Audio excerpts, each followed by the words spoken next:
Good morning friends, আমি অমরনাথ তোমাদের সকলকে স্বাগত জানাই তোমাদের প্রিয় channel MH education lab ranking 1 searching WBCS channel. তো আজকে তোমাদের সাথে 3 জানুয়ারি 2021 কিছু ইম্পর্টেন্ট কারেন্ট অ্যাফেয়ার্সগুলোকে আলোচনা করব, তার পাশে ইম্পর্টেন্ট ফ্যাক্টস এবং স্ট্র্যাটেজিকে নিয়েও ডিসকাস করব। আর তোমাদেরকে জানিয়ে রাখছি, প্রত্যেক দিন যে ক্লাসটি করানো হচ্ছে এই ক্লাসটি কিন্তু আগামী ডব্লিউবিসিএস 2021কে টার্গেট করে কিন্তু করানো হচ্ছে। প্রত্যেকদিন সকাল 6টায় কিন্তু এই ক্লাসটি আপলোড করা হচ্ছে ইউটিউব চ্যানেল এমএচ এডুকেশন ল্যাবে। তোমরা অবশ্যই কিন্তু প্রত্যেকদিন আমাদের এই ভিডিওটা দেখবে আর নিজেদেরকে একদম আপ টু ডেট রাখবে। তো ক্লাসটি শুরু করার আগে তোমাদেরকে একটা বিশেষ ইনফরমেশন দেওয়ার আছে, সেটা হচ্ছে অলরেডি তোমরা জানো যে ডব্লিউবিসিএস প্রিলিমস 2021কে টার্গেট করে আমাদের চ্যানেল কিন্তু mega mock test series launch করেছে। তো সেখানে অলরেডি ব্যাচ 1 ব্যাচ 2 শেষ হয়ে গেছে, ব্যাচ 3 শুরু হয়েছে, আর এটা হচ্ছে কিন্তু একদম লাস্ট ব্যাচ। তোমাদেরকে বলে দিচ্ছি ব্যাচ 3 হচ্ছে লাস্ট ব্যাচ, এরপরে কিন্তু আর কোনো ব্যাচ করা হবে না। তো তোমরা অলরেডি দেখতে পাচ্ছ কোর্স ফিচারগুলোর ব্যাপারে স্ক্রিনের উপরে।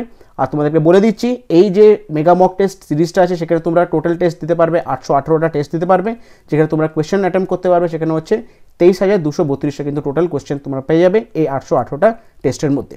আর এই মেগা মক টেস্টের ব্যাপারে যদি আরও ডিটেলস তোমাদেরকে কিছু জানতে হয় তো অবশ্যই তোমরা ভিডিও ডেসক্রিপশন বক্সটা ফলো করবে, সেখানে লিঙ্কগুলো প্রোভাইড করা আছে, তোমরা লিঙ্কে ক্লিক করবে, তোমরা আরও ডিটেলস কিন্তু জানতে পেরে যাবে এই মেগা মক টেস্ট সিরিজের ব্যাপারে। ক্লিয়ার? চলো, তো আজকের প্রথম প্রশ্ন দেওয়া কি আছে, which day is designated by United Nations as International Day of Epidemic Preparedness? তো ইউনাইটেড নেশন কোন দিন ঠিক করলো ইন্টারন্যাশনাল ডে অফ এপিডেমিক প্রিপেয়ারনেসটি পালন করার জন্যে? তো সঠিক উত্তরে যাবে অপশান এ 27শে ডিসেম্বর। তো গত বছর 2020 সালে 27শে ডিসেম্বর ইউনাইটেড নেশন ডিসাইড করলো এই দিনটি as a international day of epidemic preparedness হিসেবে। তো ব্যাপারটা দেখে নিই আমরা।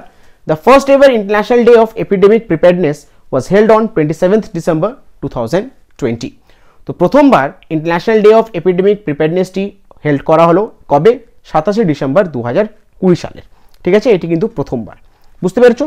চলো, পরবর্তী প্রশ্নটা কি আছে, দ্য নিউ ভাওপুর নিউ খুজরা section of eastern dedicated freight corridor was inaugurated by prime minister Narendra Modi recently. It is located in which state? তো সম্প্রতি নিউ ভাওপুর নিউ খুজরা section of eastern dedicated freight করিডোরটি ইনগ্রেট করা হলো আমাদের মাননীয় প্রধানমন্ত্রী শ্রী নরেন্দ্র মোদী এটি কিছুদিন আগেই ইনগ্রেট করলেন। তো কোয়েশ্চেন এখানে জিজ্ঞেস করেছে যে এই নিউ ভাওপুর নিউ খুজরা সেকশনটি কোন শহরে বা কোন রাজ্যতে এটি অবস্থিত আছে? তো সঠিক উত্তরে যাবে অপশন সি, উত্তরপ্রদেশ। তো নিউ ভাওপুর নিউ খুজরা section of eastern dedicated freight করিডোরটি উত্তরপ্রদেশে আছে, যেটি শ্রী নরেন্দ্র মোদী কিছুদিন আগে এটি ইনগ্রেট করলেন। তো ব্যাপারটা দেখে নিই আমরা। Prime minister Narendra Modi inaugurated the new Bhaupur new খুজরা section of eastern dedicated freight corridor by video conferencing on 29th December 2020 in Uttar Pradesh. তো আমাদের মাননীয় প্রধানমন্ত্রী শ্রী নরেন্দ্র মোদী নিউ ভাওপুর নিউ খুজরা section of eastern dedicated freight করিডোরটি ইনগ্রেট করলেন ভিডিও কনফারেন্সের মাধ্যমে। কবে করলেন উনি? সেটি হচ্ছে 29 ডিসেম্বর 2020-তে উনি এটি ইনগ্রেট করলেন। আর কোথায় ইনগ্রেট করলেন সেটি হচ্ছে উত্তরপ্রদেশে। ঠিক আছে, তো উত্তরপ্রদেশের ব্যাপারে একটু দেখে নিই আমরা। ক্যাপিটাল হচ্ছে লখনউ, গভর্নরের নাম হচ্ছে আনন্দীবেন পটেল এবং চিফ মিনিস্টার নাম হচ্ছে যোগী আদিত্যনাথ। চলো, নেক্সট কোয়েশ্চেন দেওয়া কি আছে, name the first ever web based application launched by ministry of earth science for ocean data management. তো প্রথমবার একটা ওয়েব বেসড অ্যাপ্লিকেশন লঞ্চ করা হলো, কাদের দ্বারা লঞ্চ করা হয়েছে? এটি মিনিস্টার অফ আর্থ সায়েন্সের দ্বারা এটি লঞ্চ করা হয়েছে। আর কাদের জন্য লঞ্চ করা হয়েছে? সেটি হচ্ছে ওশেন ডাটা ম্যানেজমেন্টদের জন্য এটি লঞ্চ করা হয়েছে। ঠিক আছে, তো ওশেন ডাটা ম্যানেজমেন্টের জন্য মিনিস্ট্রি অফ আর্থ সায়েন্স প্রথমবার একটা ওয়েব বেসড অ্যাপ্লিকেশন লঞ্চ করেছেন। তো সেই অ্যাপ্লিকেশনটির নাম কি? তো সঠিক উত্তরে যাবে অপশন ডি, ডিজিটাল ওশেন। তো ডাটা ম্যানেজমেন্ট, ওশেন ডাটা ম্যানেজমেন্টের জন্য মিনিস্ট্রি অফ আর্থ সায়েন্স একটি নতুন প্রথমবার একটা ওয়েব বেসড অ্যাপ্লিকেশন লঞ্চ করেছেন, সেটির নাম হচ্ছে ডিজিটাল ওশেন। ক্লিয়ার? তো ব্যাপারটা দেখে নিই আমরা। The union minister of earth science and technology doctor Harshvardhan virtually inaugurated the web based application digital ocean on 29th December 2020। তো আমাদের union minister of earth sciences and technology doctor Harshvardhan virtually inaugurate করলেন, virtually মানে হচ্ছে online মাধ্যমে ইনগ্রেট করলেন 29 ডিসেম্বরে এই digital ocean নামে একটি web based application. Clear? Digital Ocean is a first of its kind digital platform for ocean data management. It can be accessed at www.do dio.incois.gov.in, it has been developed by Hyderabad-based Indian National Center of Ocean Information Services. তো এই যে digital ocean যে প্রথমবার ভারতে নিজস্ব তৈরি করা একটা প্ল্যাটফর্ম, সেটি নাম হচ্ছে ডিজিটাল ওশেন, সেটি লঞ্চ করা হয়েছে মূলত ওশেন ডাটা ম্যানেজমেন্ট করার জন্য এটি লঞ্চ করা হয়েছে। আর এটি অ্যাক্সেস করা যাবে কোথা থেকে, সেটি হচ্ছে ওয়েবসাইটে দেখো দেওয়া আছে www.dio.incois.gov.in, এই ওয়েবসাইট থেকে কিন্তু এটি অ্যাক্সেস করা যাবে। ঠিক আছে, এটি কারা ডেভেলপ করেছে? এটি ডেভেলপ করেছে Indian national centre for ocean information service, যেটি কোথায় আছে? হায়দ্রাবাদে আছে। তো এটি তো তাদের দ্বারা এই ডিজিটাল ওশেন নামে যে ফার্স্ট ওয়েব বেসড অ্যাপ্লিকেশনটি লঞ্চ করা হয়েছে। ক্লিয়ার? চলো নেক্সট কোশ্চেনে দাও কি আছে। Arya Rajendran has been elected as the youngest mayor in India, she was from which state? তো আরিয়া রাজেন্দ্রনকে সিলেক্ট করা হলো ভারতের সব থেকে ইয়াংগেস্ট মেয়র হিসেবে।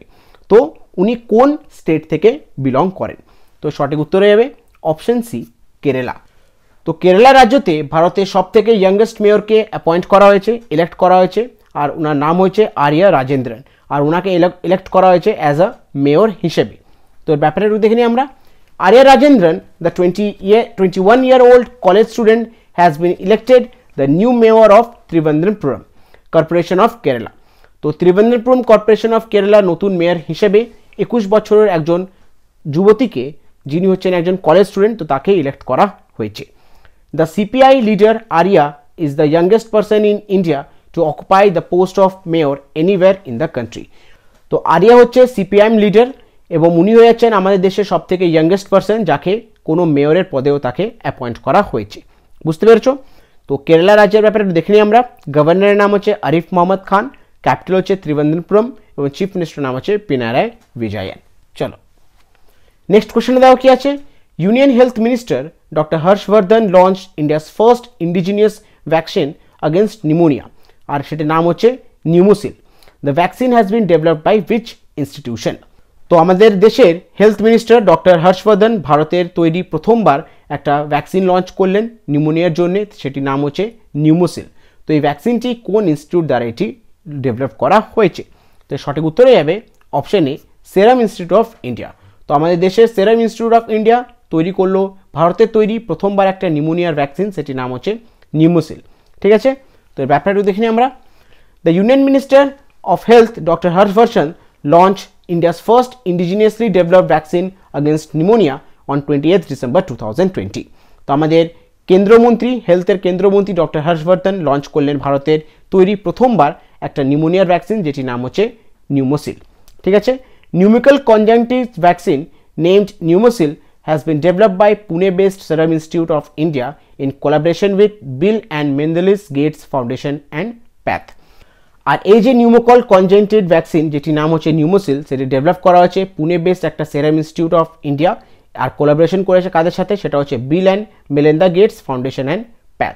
তো তাদের সাথে কোলাবোরেশন করে ভারত নিজস্ব তৈরি একটা নতুন ভ্যাকসিন তৈরি করলো নিউমোনিয়ার উপরে, সেটির নাম হচ্ছে নিউমোসিল। ক্লিয়ার? চলো নেক্সট কোশ্চেন দাও কি আছে। কাদম্বুর M.R. Janardhanan who has passed away was related to which field? তো M.R. Janardhanan যিনি কিছুদিন আগে স্বর্গ লাভ করলেন, তো উনি কোন ফিল্ডের থেকে উনি রিলেট ছিলেন? তো সঠিক উত্তর হয়ে যাবে অপশন ডি, পলিটিক্স। তো একজন খুবই বড় নেতা, ওনার নাম হচ্ছে M.R. Janardhanan, তো উনি কিছুদিন আগে স্বর্গ লাভ করেছেন। তো এই ব্যাপারটা দেখে নিই আমরা। Former union minister and senior AIADMK leader Kadambur M.R. Janardhanan has passed away following age-related elements. He was 91 years old. তো প্রাক্তন ইউনিয়ন মিনিস্টার এবং senior AIADMK leader Kadambur M.R. Janardhanan 91 বছর বয়সের কারণে রোগের উনি কিন্তু স্বর্গ লাভ করেছেন। Janardhanan was elected to the Lok Sabha from Tiruchirappalli constituency for 4 terms: 1984, 1989, 1991 and 1998. R জনার্দনন MP হয়েছিলেন তিরুচিরাপল্লী কনস্টিটিউশন থেকে 4 বার। সেটি কোন সালে দেখে নাও? 1984 সালে, 1989 সালে, 1951 সালে এবং 1998 সালে কিন্তু উনি কনস্টিটিউশন মানে উনি এমপি হয়েছিলেন। ঠিক আছে, চলো পরবর্তী প্রশ্ন দেওয়া কি আছে। Which mobile application has been launched by union minister Thawarchand Gehlot? তো থাওয়ারচাঁদ গেহলট যিনি হচ্ছেন আমাদের ইউনিয়ন মিনিস্টার, উনি একটি নতুন মোবাইল অ্যাপ্লিকেশন লঞ্চ করেছেন। তো তো সেটির নাম কি? তো এর কারেক্ট অ্যান্সার হয়ে যাবে অপশন বি, স্বচ্ছতা অভিযান। তো শ্রী থাওয়ারচন্দ গেহলট আমাদের দেশের ইউনিয়ন মিনিস্টার, তো উনি একটি নতুন মোবাইল অ্যাপ্লিকেশন লঞ্চ করেছেন, সেটির নাম হচ্ছে স্বচ্ছতা অভিযান। তো এর ব্যাপারটা দেখে নিই আমরা। Union minister for social justice and empowerment Shri Thawarchand Gehlot launch a mobile application Swachhata Abhiyan. তো আমাদের কেন্দ্রমন্ত্রী সোশ্যাল জাস্টিস অ্যান্ড এম্পাওয়ারমেন্টের কেন্দ্রমন্ত্রী শ্রী থাওয়ারচন্দ গেহলট একটি নতুন মোবাইল অ্যাপ্লিকেশন লঞ্চ করেছেন, সেটির নাম হচ্ছে স্বচ্ছতা অভিযান। ক্লিয়ার? চলো পরবর্তী প্রশ্ন দেওয়া কি আছে? The OTT Filmfare award 2020 was given recently to which series? তো ওটিটি ফিল্মফেয়ার অ্যাওয়ার্ড 2020 কোন সিরিজকে এই অ্যাওয়ার্ডটি দেওয়া হয়েছে? তো সঠিক উত্তর হয়ে যাবে অপশন সি, পাটাল লোক। তো 2020 সালের ফিল্মফেয়ার অ্যাওয়ার্ড, ওটিটি ফিল্মফেয়ার অ্যাওয়ার্ডটি দেওয়া হয়েছে পাটাল লোক, একটি সিরিজ আছে। তো এই সিরিজকে কিন্তু 2020 সালের ওটিটি ফিল্মফেয়ার অ্যাওয়ার্ডটি দিয়ে ভূষিত করা হয়েছে। তো ব্যাপারটা দেখে নিই আমরা। The first ever FLYX Filmfare OTT awards were given to Paatal Lok series. তো প্রথমবার FLYX ফিল্মফেয়ার ওটিটি অ্যাওয়ার্ডটি দেওয়া হলো পাটাল লোক সিরিজকে। Amazon prime video won 18 award in various categories. আর অ্যামাজন প্রাইম কিন্তু 18টা অ্যাওয়ার্ড জিতেছে ভেরিয়াস ক্যাটাগরিজ উপরে। ক্লিয়ার? চলো নেক্সট কোয়েশ্চেন দেওয়া কি আছে? Under which mission India has send flood support to Vietnam? তো কোন মিশনের আন্ডারে ভারত ভিয়েতনামকে ফ্লাড সাপোর্ট করেছে? তো সঠিক উত্তর হয়ে যাবে অপশন ডি, মিশন সাগর 3। তো মিশন সাগর 3 এর আন্ডারে ভারত ভিয়েতনামকে ফ্লাড সাপোর্ট পাঠিয়েছে। তো ব্যাপারে দেখে নিই আমরা। India has send 15 tons of flood support to Vietnam under the mission Sagar 3।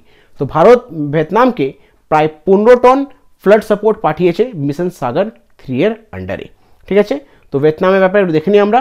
Capital, এটা হচ্ছে একটা এশিয়ান কান্ট্রি, ক্যাপিটাল হচ্ছে হ্যানহাই, কারেন্সি হচ্ছে ভিয়েতনামিজ ঢং এবং প্রাইম মিনিস্টার নাম হচ্ছে নিউয়েন জুং ফুক। ক্লিয়ার? চলো তো আজকে শেষ প্রশ্ন দেওয়া কি আছে? Which public sector company has received the best company promoting sports award 2020? তো কোন পাবলিক সেক্টর কোম্পানি 2020 সালের বেস্ট কোম্পানি প্রমোটিং স্পোর্ট অ্যাওয়ার্ডটি জিতেছে? তো এর সঠিক উত্তর হয়ে যাবে option A, air force sport control board. তো 2020 সালের বেস্ট কোম্পানি প্রমোটিং স্পোর্ট অ্যাওয়ার্ডটি জিতেছে এয়ারফোর্স স্পোর্ট কন্ট্রোল বোর্ড। ঠিক আছে? তো এর ব্যাপারটা দেখে নিই আমরা। The air force sport control board has been announced as a winner in the category of best company promoting sports public sector 2020। তো এয়ারফোর্স স্পোর্ট কন্ট্রোল বোর্ড 2020 সালের বেস্ট কোম্পানি প্রমোটিং স্পোর্ট অ্যাওয়ার্ডটি এরা জিতেছে। ঠিক আছে? তো FICCI নোটেড করেছে, FICCI ঘোষণা করে জানিয়েছে যে 2020 সালের কোন ক্যাটাগরিতে জিতেছে, সেটা হচ্ছে বেস্ট কোম্পানি প্রমোটিং স্পোর্টের জন্য এয়ারফোর্স স্পোর্ট কন্ট্রোল বোর্ড কিন্তু 2020 সালের বেস্ট কোম্পানি প্রমোটিং স্পোর্ট অ্যাওয়ার্ডটি জিতেছে। ক্লিয়ার? তো এগুলো ছিল আজকের বিশেষ কিছু কারেন্ট অ্যাফেয়ার্সের কোয়েশ্চেন যেগুলো তোমাদের সাথে আলোচনা করলাম। আশা করছি প্রত্যেকটা কোয়েশ্চেন তোমাদেরকে বুঝাতে পেরেছি এবং তোমরা বুঝতে পেরেছো। এরপর তোমাদের একটা ইম্পর্টেন্ট কাজ হচ্ছে, পারলে এই সমস্ত কোয়েশ্চেনগুলো কিন্তু খাতায় নোট ডাউন করে রেখো, কারণ পরবর্তীকালে যখন সে খাতাটা তুমি খুলে পড়বে তোমাদের পড়তে এবং বুঝতে জিনিসটি সুবিধা হবে। তো সে কারণে তোমাদেরকে রোজ রিকোয়েস্ট করে বলি এগুলো একবার খাতায় নোট ডাউন করে নিতে। বুঝতে পেরেছো? তো গতকাল তোমাদেরকে দুটো প্রশ্ন দিয়েছিলাম অ্যাজ আ হোমওয়ার্ক, তো তার সাথে তোমাদের সাথে একবার অ্যান্সারগুলো ডিসকাস করে নিই। প্রথম প্রশ্নটা দেখে নাও কি আছে? Which player has been named as captain for ICC ODI team of decade? তো কোন প্লেয়ারকে ICC ODI টিম অফ ডিকের ক্যাপ্টেন হিসাবে তাকে সিলেক্ট করা হয়েছে? তো সঠিক উত্তর হবে অপশন বি, MS ধোনি। তো মহেন্দ্র সিং ধোনিকে ICC ODI টিম অফ ডিকের ক্যাপ্টেন হিসাবে তাকে সিলেক্ট করা হয়েছে। আর সেকেন্ড কোশ্চেনটা কি ছিল? Which player has been named as skipper of the latest ICC Test team of the decade? তো latest ICC test team of ডিকের স্কিপার মানে ক্যাপ্টেন হিসাবে কাকে সিলেক্ট করা হয়েছে? তো এর সঠিক উত্তর হবে অপশন ডি, বিরাট কোহলি। তো বিরাট কোহলিকে নামকরণ করা হয়েছে ICC টেস্ট টিম অফ ডিকের স্কিপার হিসাবে বা ক্যাপ্টেন হিসেবে। ক্লিয়ার? চলো তো গতকাল কারেন্ট অ্যাফেয়ার্সের ক্লাস থেকে দুটো প্রশ্ন দিচ্ছি অ্যাজ আ হোমওয়ার্ক তোমাদেরকে। তোমরা অবশ্যই কিন্তু এর অ্যান্সারগুলো কমেন্ট বক্সে অবশ্যই কমেন্ট করে জানাবে। তার পাশে যে সমস্ত ইম্পর্টেন্ট ফ্যাক্টসগুলো নিয়ে আলোচনা করেছি পারলে সেগুলো একটু আমাকে লিখে জানাবে। তার প্রথম প্রশ্নটা দেখে নাও কি আছে? Name the player who has been awarded the ICC spirit of cricket award of the decade 2020। তো 2020 সালের ICC spirit of the cricket award decade কোন প্লেয়ারকে এটি দেওয়া হয়েছে? অপশনগুলো দেখে নাও কী কী আছে। অপশন হচ্ছে বিরাট কোহলি, অপশন বি হচ্ছে MS ধোনি, অপশন সি হচ্ছে স্টিভ স্মিথ এবং অপশন ডি হচ্ছে রোহিত শর্মা। তো যে অ্যান্সারটি কারেক্ট হবে তোমরা কিন্তু আমাকে কমেন্ট বক্সে অবশ্যই কমেন্ট করে অ্যান্সারটি জানাবে। আর সেকেন্ড কোশ্চেনটা কি আছে দেখে নাও। Who has been awarded the scientist of the year award by DRDO.